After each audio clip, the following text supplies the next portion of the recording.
Terus kenapa di ranah Minang sendiri petinggi-petinggi itu tidak membuat negeri ranah Minang ini lebih wah daripada negeri lain? Apakah itu kemegahan pendidikan ataupun pembangunan fisik lainnya. Tapi kalau dia berada di luar Minang, itu memang menjadi apa dia? Menjadi lokomotif itu. Tapi kalau dia sesamanya katakanlah di ranah Minang sendiri, susah juga mencari orang yang bodoh, bahkan yang terendah pun cara berpikirnya kadang-kadang melampaui petinggi. Jadi ada pandangan semuanya berwatak pemimpin. Tapi kalau dia di luar Sumatera Barat, dia sukses memimpin. Mungkin ini udah Ruki, mohon solusinya sebagai pengamat politik. Assalamualaikum warahmatullahi wabarakatuh.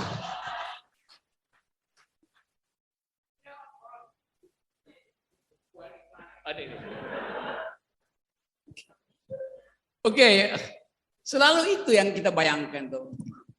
Bahwa keminangan itu justru terlihat sempurna ketika di luar Minang. Itu poinnya tuh. Ya nggak ada soal juga sebetulnya. Tapi kita mesti curiga, jangan-jangan menjadi tidak lengkap kecerdasannya karena masuk partai politik. Karena di situ mesti tukar tambah, ada pragmatisme tuh.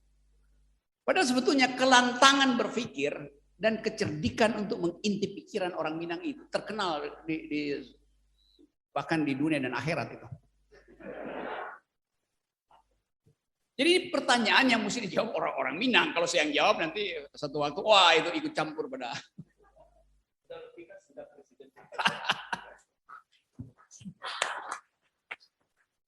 Tapi saya jawab secara epistemologis gitu ya, bahwa yuntopedagogis gitu. Bahwa kalau rejim ini tidak kasih aura berpikir, maka mental rakyat juga terkendali untuk cope dengan itu. Lain kalau Pak Jokowi misalnya ajak kita ikut berpikir. Nah sekarang feodalisme yang diedarkan adalah demagogi, bukan pedagogi itu. Orang ngecap itu asal ngoceh itu nggak ada poin. Jadi selama kekuasaan itu mengedarkan demagogi, maka pedagogi akan tercegah. Kan gitu. Coba kita lihat misalnya. Setiap kali Pak Jokowi ke daerah itu orang udah tahu nih, kalau nanti Pak Jokowi mau datang silakan kumpulin guru-guru dan anak-anak ke sekolah. Ya udah tahu apa yang mau diucapin. Pasti Pak Jokowi mau nanya nama-nama ikan tuh.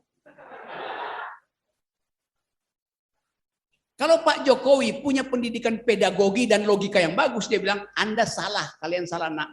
Saya memang akan omong tentang ikan, tapi bukan nama-nama ikan. Lalu apa Pak Jokowi? Saya mau tanya pada kalian. Kalau bisa jawab, saya kasih bukan sekedar sepeda sekarang. Saya kasih Alphard.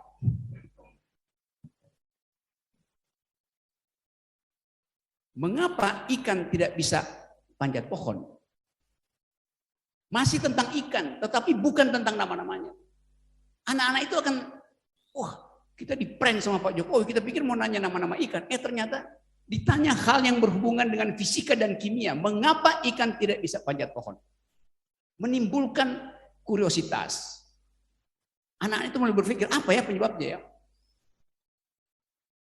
Tapi ada anak yang cerdas, dia bilang, ya ikan nggak bisa Pak, tapi cebong bisa manjat pohon.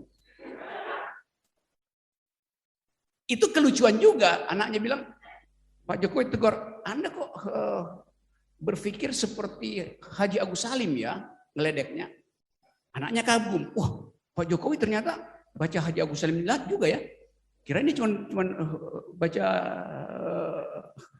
komik. Maka terjadi percakapan. Pak Jokowi bilang, saya membaca Haji Agus Salim, jangan pikir saya hanya baca komik. Anak-anak tepuk tangan. Terjadi pedagogi di dalam kesempatan yang 10 menit itu.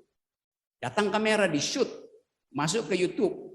Semua orang akhirnya mengalihkan pikiran bahwa ternyata Pak Jokowi punya kemampuan untuk ngeledek secara intelektual. Maka Pak Jokowi boleh kita pilih 3 periode. Tapi saya bayangkan itu terjadi di Republik Wakanda.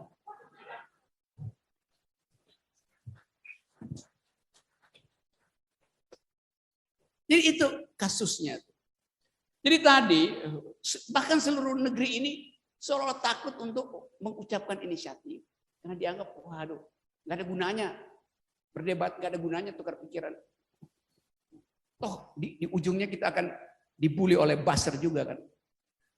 Jadi begitulah kondisi pedagogi bangsa ini. Tumpul di dalam logika, tajam dalam retorika tuh, retorika kosong. Jadi saya balik lagi pada tugas universitas adalah melatih ketajaman berpikir, itu aja. Termasuk ketajaman untuk menghina itu. Yes, kan orang bilang saya menghina tuh ya, tapi saya hina dengan cara yang masuk akal. Tuh ada yang menghina tanpa masuk akal. Saya nggak pernah menghina Pak Jokowi. Dan orang bilang Anda menghina kepala negara, enggak. Saya selalu bilang, kalau orang tanya apa kelebihan Pak Jokowi, dia sukses sebagai kepala keluarga, tapi gagal sebagai kepala negara. Memang dia sukses. Karena anak mantu dan adiknya berhasil masuk dalam kekuasaan, kan sukses.